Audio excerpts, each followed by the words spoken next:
দর্শক, ওসমান হাদি একসময় বলেছিলেন, বিএনপি যদি কোনোদিন আন্দোলন বা নির্বাচনের মাধ্যমে সরকার গঠন করতে সক্ষম হয়, তবুও তারা মাত্র 2 বছরের বেশি ক্ষমতার মসনদে থাকতে পারবে না। বিএনপি যদি বিপুল ভোটে না 300-তে 300 জিততে আসে, এই অবস্থায় সে 2 বছরের বেশি সরকার রান করাইতে পারবে না। হ্যাঁ দর্শক, আপনারা একেবারেই ঠিক শুনেছেন, মাত্র 2 বছর। তখন অনেকেই হয়তো তার এই কথাটিকে নিছক রাজনৈতিক বাগাড়ম্বর, বিরোধী দলের প্রতি ক্ষোভ বা অলীক কল্পনা বলে তাচ্ছিল্য করেছিল। অনেকেই ভেবেছিলেন প্রবল জনসমর্থন নিয়ে যদি একটি দল ক্ষমতায় আসে, তবে একটি নির্বাচিত সরকার কিভাবে এত দ্রুত পতনের মুখে পড়বে।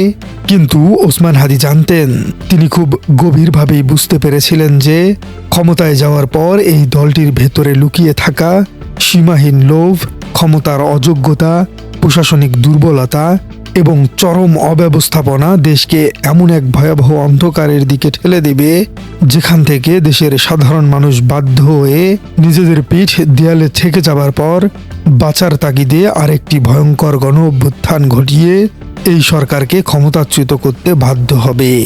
আজ 2026 সালের মার্চ মাসে দাঁড়িয়ে দেশের বর্তমান ভয়ঙ্কর অবস্থা, চরম নৈরাজ্য, গুম, খুন, হত্যা, রাহাজানি, প্রতিটি ক্ষেত্রে বর্তমান সরকারের চরম ও লজ্জাজনক ব্যর্থতা দেখে মনে হচ্ছে ওসমান হাদির সেই ভবিষ্যৎবাণী যেন অক্ষরে অক্ষরে, বর্ণে বর্ণে সত্য হতে চলেছে। আজ আমরা অত্যন্ত জোরালো প্রমাণসহ প্রতিটি সেক্টরের চুলচেলা বিশ্লেষণ করে পয়েন্ট টু পয়েন্ট আলোচনা করার চেষ্টা করব, কিভাবে বর্তমান সরকার দেশকে ধ্বংসের একেবারে দ্বারপ্রান্তে নিয়ে গেছে এবং কেন ওসমান হাদির দেওয়া সেই 2 বছরের ডেডলাইন আজ দেশের প্রতিটি চায়ের কাপে, প্রতিটি আড্ডায়, সবার মুখে মুখে আবার ফিরে আসছে। দর্শক, ওসমান হাদি কোনো সাধারণ বা সস্তা রাজনৈতিক বিশ্লেষক ছিলেন না। তিনি এদেশের রাজনীতির নারী নক্ষত্র অত্যন্ত গভীরভাবে বুঝতেন এবং তিনি ছিলেন এক বিরল দূরদর্শী ব্যক্তিত্ব। তিনি যখন এই 2 বছরের পতনের কথা অত্যন্ত আশ্বাসের সাথে বলেছিলেন, তার পেছনে অত্যন্ত গভীর তাত্ত্বিক এবং যৌক্তিক কিছু কারণ অবশ্যই ছিল। তিনি পরিষ্কারভাবে তার দূরদৃষ্টি দিয়ে দেখতে পেরেছিলেন যে দীর্ঘকাল ক্ষমতার বাইরে থাকার ফলে দলটির সর্বস্তরের নেতাকর্মীদের মধ্যে কেন্দ্র থেকে শুরু করে একেবারে তৃণমূল পর্যন্ত এক ধরনের ভয়ঙ্কর ক্ষুধা বা চরম লোভ তৈরি হয়েছে। আর এই লোভ ক্ষমতায় যাওয়ার সাথে সাথেই এক দানবীয় রূপ ধারণ করবে। তিনি জানতেন যে দেশ গড়ার বা আধুনিক রাষ্ট্র বিনির্মাণের কোনো সুনির্দিষ্ট রূপরেখা বা দীর্ঘমেয়াদী ভিশন বিএনপির কাছে নেই।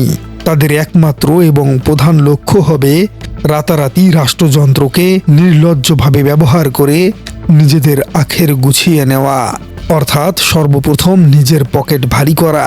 ওসমান হাদি আরও বলেছিলেন যে এই সীমাহীন লুটপাট, পেশিশক্তির আস্ফালন এবং প্রতিশোধের রাজনীতি সাধারণ মানুষের জীবনকে এত বেশি বিষিয়ে তুলবে যে মানুষ বাধ্য হয়েই আবার রাস্তায় নামবে।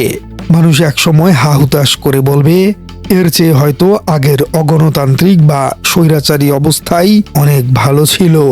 আজ যখন আমরা চারদিকে তাকাই, তখন ওসমান হাদির এই কথাগুলো যেন আমাদের চোখের সামনে এক জীবন্ত ভয়ঙ্কর দুঃস্বপ্ন হয়ে ধরা দিচ্ছে। ওসমান হাদির কথার সবচেয়ে বড় এবং দৃশ্যমান প্রমাণ হলো আজ দেশের আইন শৃঙ্খলা পরিস্থিতির এই ভয়াবহ পতন দিয়ে। বর্তমান সরকারের শাসনকালে দেশের আইন শৃঙ্খলা ব্যবস্থা একেবারে তাসের ঘরের মতো ভেঙে গুড়িয়ে গেছে। সাধারণ মানুষের জীবনের, সম্পদের এবং সম্মানের বিন্দুমাত্র কোনো নিরাপত্তা আর অবশিষ্ট নেই। একসময় যারা জনগণের সেবক হওয়ার কথা ছিল, সেই আইন শৃঙ্খলা রক্ষাকারী বাহিনী এবং পুলিশ প্রশাসন আজ পুরোপুরি নিষ্ক্রিয়, মেরুদণ্ডহীন এবং দলীয় ক্যাডারদের হাতের পুতুলে পরিণত হয়েছে।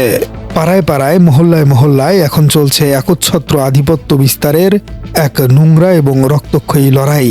রাজনৈতিক ছত্রছায়ায় থাকা চিহ্নিত সন্ত্রাসীরা প্রকাশ্য দিবালোকে পুলিশের সামনে দিয়ে অবাধ অস্ত্র নিয়ে মহড়া দিচ্ছে। সাধারণ মানুষ আজ নিজের ঘরের 4 দেয়ালের মধ্যেই নিজেদেরকে নিরাপদ বোধ করতে পারছে না। পুলিশ এসব দেখেও না দেখার ভান করছে, কারণ তাদের হাত পা দলীয় প্রভাবশালীদের নির্দেশে আষ্টে পিষ্টে বাঁধা। কেউ প্রতিবাদ করার সাহস পাচ্ছে না। ওসমান হাদি ঠিক এই অরাজকতার কথাই বলেছিলেন। তিনি জানতেন যখন রাষ্ট্রের রক্ষক হয়ে যায় ভক্ষক আর অপরাধীরা পায় রাষ্ট্রের প্রশ্রয়, তখন সেই রাষ্ট্রে পতন অনিবার্য এবং তা খুব দ্রুতই ঘটে। দর্শক, একটু চোখ কান খোলা রাখলেই আপনারা দেখতে পাবেন আজ দেশের প্রতিটি সেক্টরে চাঁদাবাজির কি ভয়ঙ্কর এবং নগ্ন উৎসব চলছে।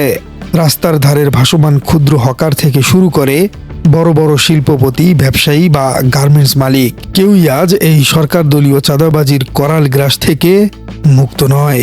পরিবহন সেক্টরে চলছে বেপরোয়া এবং সীমাহীন চাঁদাবাজি।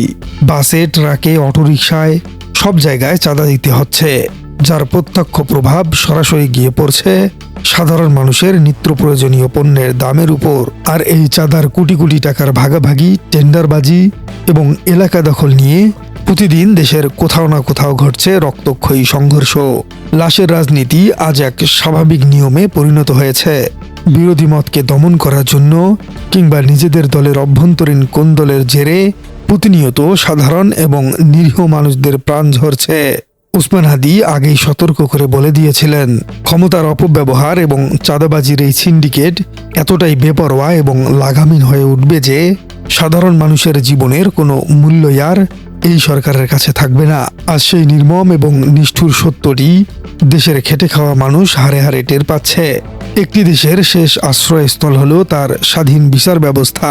মানুষ যখন সব জায়গা থেকে নিরস হয়, তখন সে আদালতের বারান্দায় গিয়ে দাঁড়ায়।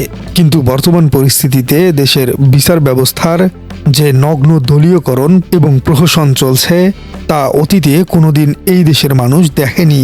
আদালতগুলোকে আজ কার্যত রাজনৈতিক প্রতিপক্ষকে ঘায়েল করার, ভিন্ন মতকে স্তব্ধ করার এবং সাধারণ মানুষকে জিম্মি করার হাতিয়ার হিসেবে ব্যবহার করা হচ্ছে। দাগী অপরাধী, খুনি, ধর্ষক এবং চিহ্নিত সন্ত্রাসীরা কেবল সরকারি দলের আশীর্বাদ পুষ্ট হওয়ার কারণে বুক ফুলিয়ে প্রকাশ্যে ঘুরে বেড়াচ্ছে। তাদের বিরুদ্ধে কেউ সাক্ষ্য দেওয়ার সাহস পাচ্ছে না। আর অন্যদিকে নিরাপদ মানুষ, সাধারণ ছাত্র জনতা মিথ্যা এবং গায়েবী মামলায় বছরের পর বছর জেলের ঘানি টানছে। আইনের শাসন আজ কেবল সংবিধানের বইয়ের পাতায় সীমাবদ্ধ।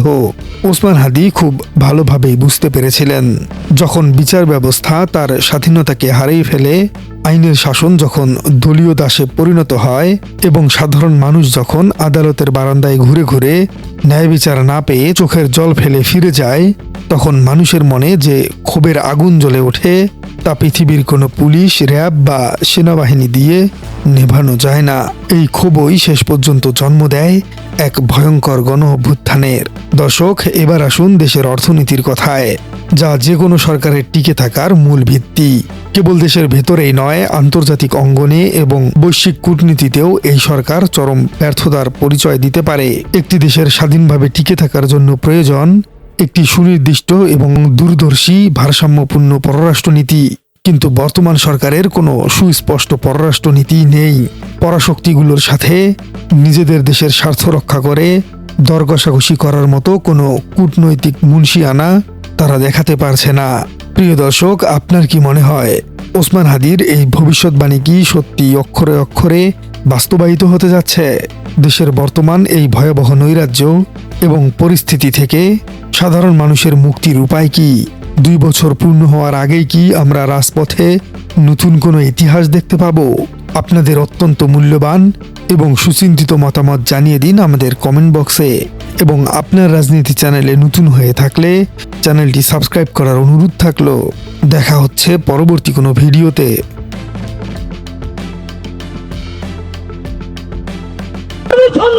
আমি ঘূর্ণি, আমি পথ সম্মুখে যাহা পাই যাই চূর্ণি, আমি